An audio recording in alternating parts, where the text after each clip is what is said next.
यश रेमानकर जी, ये कह रहे हैं कि सर मेरे पास सोलर इंडस्ट्रीज़ का मैंने फेब का फ्यूचर खरीद रखा है 13,030 रुपये के प्राइस पर 13030, और निफ्टी का जनवरी महीने का 25,700 का पुट भी ले रखा है इन्होंने 200 रुपये के रेट पर। 25,700 का स्ट्राइक का पुट ले रखा है 200 के रेट पर। पूछ रहे हैं आपसे कि होल्ड करें या फिर एग्जिट करें। देखिए 25,700 का पुट अभी प्राइस चल रहा है 320, और लास्ट अगर 5 मिनट का एक प्राइस हम देखेंगे, लास्ट 5 मिनट पे भी जिस तरीके का मोमेंटम है, मुझे लगता है कि आज का जो एवरेज मूविंग प्राइस है, आज का एवरेज मूविंग प्राइस में उनको एक स्टॉप लॉस मेंटेन करना चाहिए। सो आज अगर हम देखेंगे मोटा मोटा, मुझे लगता है कि आपको ना यहाँ पे 285 में एक स्ट्रिक्टली स्टॉप लॉस मेंटेन कीजिए। 285 अगर इसके नीचे फिसल जाता है तो आपको प्रॉफिट बुक करना चाहिए, और आप बहुत अच्छा खासा प्रॉफिट में हो तो डेफिनेटली प्रॉफिट बुक करने के बारे में भी सोचिए। इसको ओवरनाइट लेके जाना और इतना अच्छा बढ़िया प्रॉफिट को छोड़ना नहीं चाहिए। और सोलर इंडस्ट्री का फेब्रुआरी 26 फरवरी का जो अभी फ्यूचर चल रहा है 12,790। सो मुझे लगता है कि आपको ना एग्जैक्टली स्टॉप लॉस लेना चाहिए 12,550 में। अगर इसके नीचे सस्टेन होता है तो और थोड़ा ज़्यादा नीचे आ सकता है, तो उस हिसाब से आप एक बार स्टॉप लॉस मेंटेन कीजिए। ठीक है, ओके, परफेक्ट है। सुनीता पांडे जी का सवाल आपके सामने रख रहा हूँ सर। एक तो इनके पास आईजीआई के शेयर हैं, ये कह रही हैं 375 रुपये के रेट पर। ऑयल इंडिया है 525 रुपये का प्राइस है। पूछ रहे हैं कि अभी क्या करें, क्या एवरेज करने का ये सही समय है? कमिंग टारगेट क्या हो सकते हैं दोनों शेयरों में, आईजीआई और ऑयल इंडिया?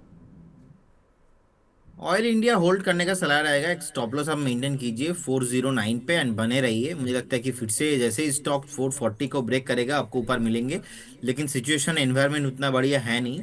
सो इसीलिए एक बार स्ट्रिक्टली स्टॉप लॉस के साथ बने रहने का सलाह रहेगा। और आईजीआई बताया ना आपने? जी जी जी, आईजीआई। ओके, भी यही वाला है क्या? 301 चल रहा है जो प्राइस? इन्होंने प्राइस बताया 375, तो आई थिंक यही होगा, आईजीआई इंटरनेशनल जेमोलॉजिकल। ओके, ठीक है। तो देखिए अभी प्राइस चल रहा है 301 के आसपास। मुझे लगता है कि स्ट्रिक्टली स्टॉप लॉस आपको 290 पे मेंटेन करना चाहिए। मैक्सिमम 290 के नीचे वेट नहीं करना चाहिए, और पॉसिबल है तो एक बार अभी भी आप एग्जिट करके जाइए, क्योंकि चार्ट में उतना बढ़िया मेरे को कुछ लग नहीं रहा है।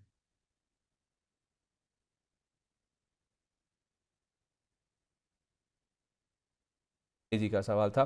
सवाल तो सर भारी मात्रा में आ रहे हैं, क्योंकि ज़्यादातर लोगों के पोर्टफोलियो में रेड नुकसान, बहुत ज़्यादा घाटा दिख रहा है, क्योंकि मिड कैप स्मॉल कैप ज़्यादा होते हैं, और मिड कैप स्मॉल कैप में आप देखिए प्रेशर भी ज़्यादा देखने को मिला। एक बार जरा स्मॉल कैप इंडेक्स आप दिखा दीजिए, उससे पता चल जाएगा कि बाजार की नब्ज, मूड, माहौल कैसा है, सेंटीमेंट कैसा है फिलहाल बाजार का। अगर आपका स्मॉल कैप इंडेक्स 2% से ज़्यादा लुढ़का हुआ है, आपका मेन जो इंडेक्स है उसमें 0.25% के आसपास की गिरावट है, आप समझिए कि किस तरह का प्रेशर बाज़ार में या फिर जो आपके mid cap small cap stocks हैं उनमें ब्रॉडर मार्केट्स में फिलहाल देखने को मिला। 2.25% का कट है जो कि आपको फिलहाल स्मॉल कैप इंडेक्स में नज़र आएगा। तो इसी से आप अंदाज़ा लगा सकते हैं कि बाज़ार की ब्रेड्थ किस तरह की है, या फिर बाज़ार का मूड माहौल किस तरह का है। और सवाल आप देखिए सर जैसे भी आ रहे हैं ना, तो 375 वाला शेयर 300 पे दिख रहा है, तो समझ आ रही है कि ये वही शेयर है। तो आप अंदाज़ा लगाइए कि ज़्यादातर लोगों ने जहाँ शेयर ले रखे हैं, होल्ड कर रखे हैं, उन शेयरों में नुकसान ही हो रहा है। और इसीलिए आप देखिए ज़्यादा सवाल इस तरह के आ भी रहे हैं। केवल एक बाला गौतम जी का सवाल था जो मुझे अच्छा लगा, उन्होंने SDBL नीचे 68 पे ले रखा था, अभी वो 95 रुपये के आसपास ट्रेड कर रहा है। इसके साथ साथ गोपिका चंद जी का तो सवाल हमने ले लिया। बाकी जो सवाल हमारे पास आ रहे हैं, एक तो अपने सवाल हर कोई बार बार ज़रूर पोस्ट करते हैं। अली ज़ेबा जी का सवाल भी हमने ले लिया है। बाकी जो सवाल हैं उसमें अगर आप देखेंगे तो हाँ, ये बेबी रॉय जी का सवाल है, कह रही हैं कि एथर एनर्जी 257 शेयर हैं 673 रुपये के रेट पर। प्लीज़ बताइए उसमें मुझे क्या करना चाहिए, एथर एनर्जी। देखिए मुझे लगता है कि 620 पे एक फाइनल स्टॉप लॉस था, वो भी ब्रेक हो चुका है। अब फ्रेश ब्रेकडाउन है इसमें, 551 तक आ सकता है, तो एक बार तो एग्जिट करने का सलाह रहेगा। अदरवाइज आपका अगर व्यू 6-8 महीने का है और फाइनल और ज़्यादा आप रिस्क ले सकते हो, 540 550 के आसपास का अभी जो है स्टॉप लॉस निकल के आ रहा है, तो फिर वेट कीजिए, अदरवाइज एग्जिट कीजिए। अच्छा, ठीक है, ओके, परफेक्ट है। इस बीच सर एक बार ना NSDL का आप चार्ट देखिए। सुशांत जी का ये सवाल है, NSDL को लेकर इनका सवाल है। एक सवाल में और भी कोई पढ़ रहा था, NSDL और CDSL दोनों को लेकर सवाल पूछा था उन्होंने। सुशांत जी कह रहे हैं कि एनएसडीएल का मेरा बाइंग प्राइस है 1342 रुपये का। लास्ट टाइम सर मुझे याद है आपसे जब बात हुई थी ना, तो आपने कुछ 1000 या 1010 के आसपास का प्राइस बोला था, वहाँ तक टच ना करें। तो थोड़ा 1 महीने का चार्ट आप दिखाइए, उससे आपको पता चल जाएगा जब लास्ट टाइम बात हुई थी तो उसके बाद भी कैसे स्टॉक करेक्ट हुआ है। सर इनका लिया हुआ है 1342 रुपये पर, देखिए स्टॉक कैसे करेक्ट हुआ है हाई लेवल से। अब 100 शेयर भी लिए हुए हैं उन्होंने सर, और कह रहे हैं कि अब मैं क्या करूं बताइए। पहले ये एनएसडीएल बता दीजिए सर, फिर सीडीएसएल की भी बात करते हैं। देखिए संदीप जी, एनएसडीएल को लेके व्यू वही है कि लगातार lower low and lower top बना के नीचे आ रहा है चार्ट में। एंड कोई हम्म। बेस फॉर्मेशन अभी नहीं हुआ है, तो जब तक बेस फॉर्मेशन नहीं हो जाता है ना, तो ऐसे स्टॉक्स पे हमें लगता है कि एंट्री नहीं लेना चाहिए। एंड सेकंड थिंग, एक बार ना स्टॉक को अभी 1150 इसके ऊपर क्लोजिंग होना बहुत इंपॉर्टेंट है। जब तक वो नहीं हो रहा है ना, हमारे बैन लिस्ट पे है ये, अभी अवॉइड करने का ही सलाह रहेगा। और बाकी रही बात सीडीएसएल, एक clear cut high potential candidate अभी है। एंड मुझे लगता है कि थोड़ा नीचे आने दीजिए। और अगर 1250 के आसपास मिलता है तो मैं एक बार एवरेज करने का सलाह दूंगा, फ्रेश बाय करने का सलाह दूंगा, लेकिन अभी नहीं। क्योंकि गिरते हुए मार्केट पे एवरेज नहीं करेंगे आज तो। ऑलमोस्ट 4.5% अभी नीचे है। और एक बार अगर 1250 एंड 1300 के नीचे आना चाहिए मोटा मोटा, उस टाइम पे एक बार एवरेज करने के बारे में सोचेंगे। लेकिन बने रहिए। सीडीएसएल पे क्लैरिटी है, लेकिन एनएसडीएल पे बिजनेस पे फंडामेंटल पे बढ़िया है, लेकिन जिस तरीके से आईपीओ के बाद लगातार भागा था ना, वो दिक्कत था। तो इसीलिए बेस बनने के लिए एक बार वेट कीजिए सीडी एनएसडीएल पे। एनएसडीएल 800 रुपये का इशू प्राइस था, 880 रुपये पर खुला था मुझे याद है सर। उसके बाद ये 1425 रुपये तक गया, तो 1425 वाला हज़ार आ गया, मतलब 425 रुपये का फॉल हायर लेवल से आ चुका है। और अभी भी आप कह रहे हैं कि इसमें एंट्री मत कीजिए, कोई जल्दबाजी मत कीजिए, बल्कि हाँ सीडीएसएल में ज़रूर 1250 रुपये के आसपास सोचा जा सकता है। 100 रुपये नीचे हैं। जी। ठीक है सर, परफेक्ट है। तो सीडीएसएल में ज़रूर एक बार ही सोचा जा सकता है, एनएसडीएल को तो आप पूरी तरह से अवॉइड ही कीजिए। अच्छा, अगला सवाल जो सर हमारे पास पहुंचा है ना, वो पहुंचा है इजाज़ जी का। इजाज़ जी कह रहे हैं कि हाई पी बाय किया था, अभी क्या करें, पैरादीप फॉस्फेट हाई पे बाय किया था। अच्छा सर, ऊपर ले रखा है, प्राइस तो इन्होंने नहीं बताया। तो पैरादीप फॉस्फेट को भी सर लेकर बहुत सारे सवाल आते हैं, कोई 180, कोई 190, कोई 200 के आसपास फंसा हुआ है। अब तो सर 150 वाले भी फंसा हुआ है महसूस कर रहे होंगे, जिन्होंने 200 वाला या उसके ऊपर वाला गिरता हुआ 150 पे लिया होगा। 132 रुपये के आसपास आ गया सर, क्या करें? देखिए मुझे लगता है कि जब तक स्टॉक ना 149 150 इसके ऊपर सस्टेन करेगा ना, फिर से इसमें मोमेंटम पॉसिबल नहीं होगा। तो इसीलिए ऑलवेज एक स्ट्रिक्टली स्टॉप लॉस मेंटेन कीजिए। अगर आपने 199 192 के आसपास बाय किया था, हमने भी बहुत बार कॉल दिया पारादीप फॉस्फेट में। इनफैक्ट मुझे याद है, इस आई थिंक लास्ट एक साल में मैंने 4 से 5 बार कॉल दिया, तो मैं 3 बार तो मेरा टारगेट अचीव हुआ। लास्ट बार जब कॉल दिया था मैंने 190 के आसपास, तो 165 में स्टॉप लॉस ट्रिगर हो गया था इसका। क्योंकि इसमें हम वेट नहीं करेंगे, और व्यू ऐसा नहीं कि आपको लेके बैठना है रहना है, ऐसा नहीं है। अब 165 का ब्रेकडाउन, उसके बाद फाइनल, मैंने आपको यही बताया था लास्ट वीक भी, ये स्टॉक ऊपर जाने के लिए आपको 150 के ऊपर पहला सस्टेन होना चाहिए। क्योंकि 150 जब तक सस्टेन नहीं होगा ना, इसमें मोमेंटम कुछ भी सस्टेन नहीं होगा हायर टाइम फ्रेम में। सो मुझे लगता है कि आप देखिए आपको क्या करना है, क्योंकि 150 के नीचे मैं तो कंफर्टेबल नहीं हूँ इसको होल्ड करने में। सो उस हिसाब से आपको देखना चाहिए। अच्छा ठीक है। अच्छा, ये बिमल सिंह जी का सवाल था जो मैं आपको कह रहा था ना, मैंने सवाल पढ़ा है। एनएसडीएल सीडीएसएल की हमने बात करी, इन्होंने बीएससी को लेकर भी पूछा है कि फ्रेश बाय कर सकते हैं क्या लॉन्ग टर्म के लिए, is it the right time to buy और should wait for any substitute. तो एनएसडीएल सीडीएसएल आपने बताई दी सर, एक बार बीएससी भी बता दीजिए फ्रेश बाय लॉन्ग टर्म के लिए। अभी नहीं, for the long term target रहेगा 3400 3500, बट थोड़ा अभी नहीं, वेट कीजिए। क्योंकि रिसेंटली 2800 के आसपास का टॉप लगा के फ्रेश नीचे आ रहा है। मुझे लगता है कि एक बार 2600 यानी उसके नीचे एक बार क्लोजिंग होने दीजिए, फिर से एक बार रिव्यू कीजिए, लेकिन अभी फ्रेश बाय करने का टाइम है नहीं। अच्छा ठीक है, तो फ्रेश बाय करने का टाइम नहीं है। फ्रेश बाय अगर आपको करना ही है तो वो सीडीएसएल में करना है, वो भी 1250 रुपये के आसपास। उसमें भी सर ब्लाइंडली बाय ना करें, 1250 पे आने पे भी एक बार रिव्यू कर लेना। टैगर बैनर पे क्या होता है संदीप जी, जब मार्केट नीचे आता है, उस नीचे मार्केट में आपको एक बारी पूरा पूरा पैसा जो है एक स्टॉक में नहीं इन्वेस्ट करना है, आपको स्टैगर मैनर पे इन्वेस्टमेंट करने का सलाह होता है। क्योंकि वहाँ पे आपका कॉस्ट ऑफ एवरेजिंग जो बाइंग होता है ना, वो बहुत बढ़िया हो जाता है। तो स्टैगर मैनर पे व्यू रखिए, थोड़ा थोड़ा करके इन्वेस्ट कीजिए, एक बार पूरा पैसा मत डालिए। ठीक है, ओके। मनोज कुमार बनवाल जी कह रहे हैं कि सर ट्रांस रेल लाइटिंग 597 पर ले रखा है, शक्ति पंप्स भी है, किर्लोस्कर ब्रदर्स भी है। तो एक एक करके बात करते हैं सर। पहले ट्रांस रेल लाइटिंग 597 का लिया हुआ है, अब ये पूछ रहे हैं कि एग्जिट करें, एवरेज कर सकते हैं, या फिर स्विच करें पीएसयू बैंक या फिर निफ्टी बैंक में, कोई भी जो आप बोले। देखिए मुझे लगता है कि पर्टिकुलर स्टॉक में अभी कोई भी बेस नहीं है, कंटिन्यूअसली नीचे आ रहा है, तो ऑब्वियसली आपको एक स्टॉप लॉस मैक्सिमम 450 के आसपास मेंटेन करना है। और अगर रही बात आपको शिफ्ट करना है, तो ऑब्वियसली पीएसयू बैंक मुझे अच्छा लगता है, पीएसयू प्राइवेट बैंक भी अच्छा लग रहा है। हम्म। पीएसयू में मुझे लगता है कि Canara bank, bank of India जैसे बैंक अभी भी नेक्स्ट 6-8 महीने का पोटेंशियल है। और कोल इंडिया, नैल्को को लेके हमने बात किया ही है, तो मुझे लगता है कि आप ऐसे भी स्टॉक्स में शिफ्ट हो सकते हो अगर आपका व्यू 1 साल का है तो। शक्ति पाम्स में मुझे लगता है कि अभी भी थोड़ा गिरावट बाकी है। एक बार आपका एक स्ट्रिक्टली स्टॉप लॉस 547 550 पे होना चाहिए, क्योंकि वहाँ पे ही सपोर्ट है। फिर से मैं यहाँ से अगर मार्केट और थोड़ा नीचे आता है, देख पा रहा हूँ करेंट जोन से भी 100 पॉइंट नीचे एटलीस्ट आपको मिल सकता है। फिर से स्टॉक भागेगा, अगर करेंट जोन से हम देखेंगे, अगर भागना है तो एटलीस्ट इसको क्रॉस करना पड़ेगा 695। 695 के ऊपर अगर सस्टेन होता है then we should review at least, तो उसके बाद एक बार डिसीजन लेना चाहिए, लेकिन फिलहाल अभी तो अवॉइड करने का सलाह रहेगा। ठीक है, ये हो गया शक्ति पंप जो 734 पे लिया। एक सर किर्लोस्कर ब्रदर्स भी है इनके पास, 1634, 1634 रुपये का प्राइस है इनका। ओके, देखिए मुझे लगता है कि इसमें फ्रेश ब्रेकडाउन आया है, एंड इनफैक्ट एक सपोर्ट और मेक और ब्रेक जोन के आसपास है। अगर 1450 1450 इसको होल्ड नहीं कर पाएगा ना, तो अगेन स्टॉक आपको 1000 तक आ सकता है, क्योंकि बीच में कहीं पे सपोर्ट है ही नहीं। तो ये आप एक मेक और ब्रेक जोन पे है, स्ट्रिक्ट स्टॉप लॉस मेंटेन कीजिए, फिलहाल अभी बने रहिए, लेकिन स्टॉप लॉस ट्रिगर होने के बाद आपको वेट नहीं करना है। ठीक है, ओके।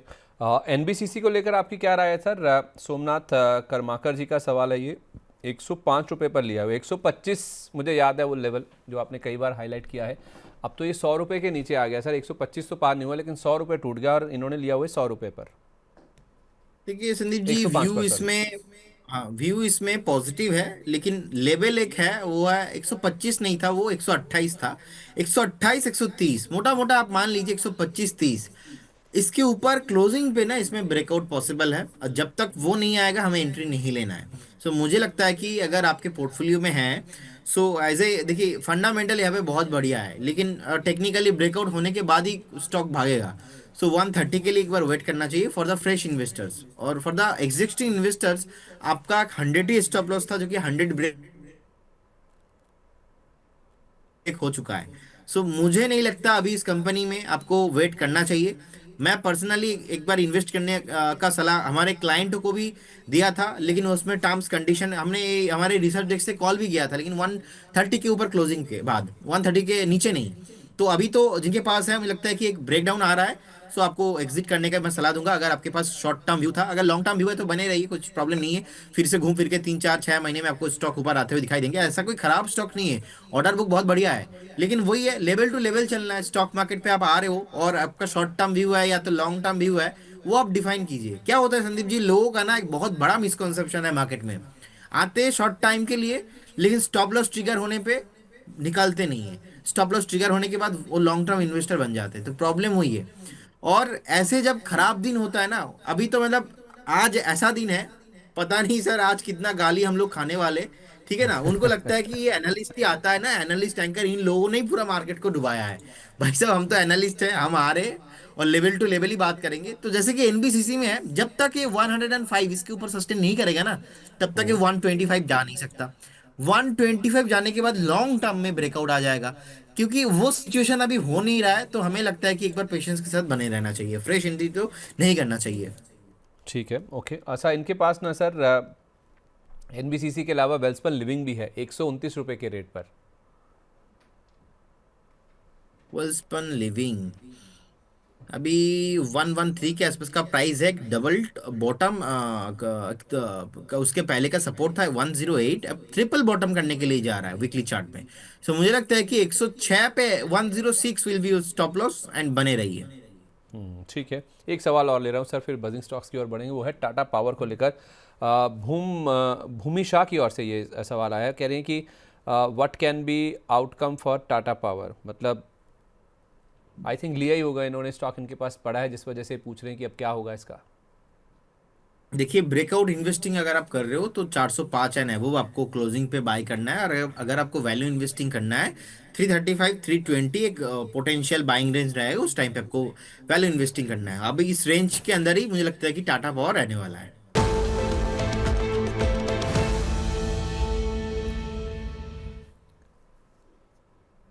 तो चुन चुन के हमारा आखिरी सेगमेंट है, लेकिन सबसे महत्वपूर्ण सेगमेंट है सर। ये जो सागर रूपी शेयर बाजार है, उसमें से एक गागर, सागर में से गागर या फिर एक लोटा निकाल के अगर हम आपसे मांगे तो कुछ ऐसे स्टॉक्स, कुछ ऐसे बढ़िया नगीने या कुछ ऐसे जेम्स आप निकाल के दीजिए सर जो इस सागर में, जो कि अभी फिलहाल लाल है ना सर, उसमें से निकल के आए और हरा हो जाए पोर्टफोलियो देखिए, जब सिचुएशन खराब होता है ना सर, आज ऐसा एक ही प्लेयर मुझे दिख रहा है जो वैल्यूएशन के हिसाब से बहुत ही कंफर्ट है, और कंपनी का नाम रहेगा HDFC बैंक। जी। और मुझे लगता है कि HDFC बैंक आपको बाई करना चाहिए। 932 के आसपास का प्राइस चल रहा है, 870 पे स्टॉप लॉस मेंटेन कीजिए। पहला टारगेट आएगा इसमें अगेन 985। 985 क्रॉस होने के बाद मुझे लगता है कि 1100 तक जा सकता है, हाई पॉसिबिलिटीज है।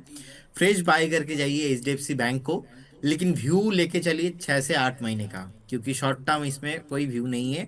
ऑलरेडी स्टॉक पिटा हुआ है, ऊपर से रिसेंट जो टॉप बनाया था ऑलमोस्ट वहां से भी 8% 9% नीचे आया है। तो अच्छा हम्म। खासा करेक्शंस मुझे लग रहा है कि हो गया है। तो HDFC बैंक बाय करने का सलाह रहेगा। तो HDFC बैंक तो आप बोल ही रहे हैं सर, HDFC बैंक में 985 रुपये का पहला टारगेट है, उसके बाद ये 1100 रुपये तक भी जाता है, वो देख सकता है। 870 रुपये के आसपास, 872 के आसपास का आपका स्टॉप लॉस होना चाहिए सर। दो नाम आपने स्टार्टिंग में भी बताए थे। एक सुभजीत रॉय जी का सवाल था, जब आपने कहा था कि उन्होंने कहा था कि मुझे 3 साल के लिए इन्वेस्ट करना है, नैल्को और कोल इंडिया, कोल वो भी इंडिया। इसमें शामिल कर सकते हैं सर? जी जी बिल्कुल, सेम रहेगा नैल्को का, जैसे कि मैंने बताया, और कोल इंडिया का भी सेम रहेगा। तो कोल इंडिया नैल्को हम ऐड करके जा सकते हैं, क्योंकि सर नैल्को मार्केट और इन्वायरमेंट उतना। कोल इंडिया। नैल्को और कोल इंडिया सर, आपने कहा था 1 से 1.5 साल के लिए इन्वेस्ट करना है। यस बैंक, जी माफ कीजिए, HDFC बैंक, लेकिन आप कह रहे हैं कि केवल 6 से 8 महीने में आ जाएगा टारगेट। जी, 6 से 8 महीने का व्यू रखना चाहिए सर। गलती से भी येस बैंक का नाम मत लीजिए। नहीं नहीं नहीं HDFC सर, वो बैंक मैंने बताया। It was just a slip of tongue. आप ऐसा मत सोचिए सर कि मैंने ये कह दिया कि आपने येस बैंक खरीदने के लिए कह दिया क्योंकि सर क्या है ना, येस बैंक के साथ बहुत ज्यादा इमोशन है, क्योंकि लास्ट 2 साल से बैन लिस्ट पे रखा है हमने, और येस बैंक जब तक हाँ, 25 नहीं क्रॉस करेगा तब तक हाथ नहीं लगाना मुझे है। याद है सर, मुझे याद है, 125 वाला लेवल मुझे याद है। कई कई स्टॉक तो रट जाते हैं, मतलब जैसे आपका वो NBCC रट गया, ये यस बैंक रट गया। जब तक ये पार नहीं होगा तब तक आप इसमें दूर रहिए। अच्छा, आपने LTF भी तो कहा था सर, L&T फाइनेंस 380 400 तक के टारगेट के लिए दोबारा, जहां मैंने पूछा था कि मौके बन रहे हैं, तो ये भी उस सूची में शामिल कर लें सर? LTF एक बार मुझे देखने दीजिए सर। 278 का स्टॉप लॉस मेंटेन कीजिए, बने रहिए। बहुत बढ़िया काउंटर है, लेकिन थोड़ा अगर नीचे आता है तो फिर से कंफर्टेबल जोन रहेंगे आपके बाइंग का। लेकिन अभी खरीदिए मत, अभी थोड़ा नीचे आ रहा है तो एक बार वेट करके जाइए। 278 का शॉर्ट टर्म का स्टॉप लॉस आपको मेंटेन करना चाहिए, क्योंकि ऑलरेडी चला हुआ स्टॉक है। 305 10 अगर क्रॉस करता है तो अगेन आपको 380 60 तक इजीली आपको लेके जा सकता है। चलिए ठीक है, परफेक्ट है। तो आज के लिए 4 नाम हमारे सामने आ गए, हमने बातचीत के दौरान ही सर पकड़ लिए ये 4 शेयर आपकी ओर से। तो HDFC बैंक, नाल्को, कोल इंडिया और LTF, इसमें आप खरीदारी करके चल सकते हैं। बहुत शुक्रिया आपका सर, आज अपना कीमती समय देने के लिए। मैं फिर से माफ़ी चाहता हूँ आपसे भी, दर्शकों से भी, थोड़ा विलंब हो गया आज कार्यक्रम शुरू करने में। जितने भी स्टॉक्स को लेकर बातचीत हुई है सर, थोड़े कम रहे आज भले ही, उनमें कोई डिस्क्लेमर सर? संदीप जी, देखिए, कॉल मैंने एक ही दिया था, HDFC बैंक, और बाकी और जो 2 3 कॉल आया है, ये एंकर का एक अपना जलवा है, तो उनको पता है कि कौन सा क्वेश्चन करना चाहिए। नहीं नहीं ये आपका सर, एक्सपीरियंस है। देखिए, मैंने आपसे पूछा भी था सर, उस समय जब सवाल आया था, मैंने कहा था ये सवाल मैं चुन चुन के लिए होल्ड कर लेता हूँ, लेकिन कहा नहीं, आपने कहा नहीं, मैं अभी बताऊंगा। जी जी जी बिल्कुल नहीं सर, तो आपका आपको, एक्सपीरियंस है। नहीं नहीं, आपको ऑब्वियसली। मेरे कंधे बहुत मजबूत दिख रहे हैं क्या? आप मेरे कंधों का इस्तेमाल कर रहे हैं नहीं नहीं सर, ये हमने देखा है। देखिए, अभी तो 1 साल से आपके साथ बात कर रहा हूँ, तो हमें भी पता लग जाता है कि हम क्या चीज बोलना नहीं चाहते, कि सामने से वो आप थोड़ा अलग से घुमा के आप पूछ ही लेते हो। तो ये क्या होता है ना, व्यूअर्स के लिए बहुत हेल्पफुल हो जाता है। वो हमें भी अभी पता चल गया है धीरे धीरे सर, मैं भी सीख रहा हूँ सब कुछ। मुझे भी पता चल देखिए, गया सर, आपका कॉम्प्लीमेंट देने का तरीका यही है, घुमा फिरा के सही, मैंने इसे कॉम्प्लीमेंट के तौर पे ले लिया बहुत शुक्रिया आपका ऑब्वियसली, ऑब्वियसली संदीप जी। देखिए, अब डिस्क्लेमर दे देता हूँ, investment and securities market are subject to market risk, and जितने भी स्टॉक्स को लेके हमने बात किया है, कोई भी स्टॉक्स पे मेरा या हमारे कंपनी का कुछ भी पोजीशन नहीं होता है, no conflict of interest from our side. और स्टॉक मार्केट पे कुछ भी गारंटी नहीं होता, पास्ट परफॉर्मेंस फ्यूचर में इंडिकेट नहीं होता। जब भी आप इन्वेस्टमेंट कीजिए, काइंडली आपका जो पर्सनल फाइनेंशियल एडवाइजर है उनसे सलाह लीजिए, उसके बाद ही इन्वेस्टमेंट कीजिए। और डेफिनेटली पर्सनल एडवाइजर से एडवाइस लीजिए, उसके बाद अपने रिस्क प्रोफाइल को देखिए, उसके बाद ही इन्वेस्ट कीजिए। बहुत बहुत धन्यवाद संदीप जी आपको, एंड मनी नाइन्स के सारे व्यूअर्स को।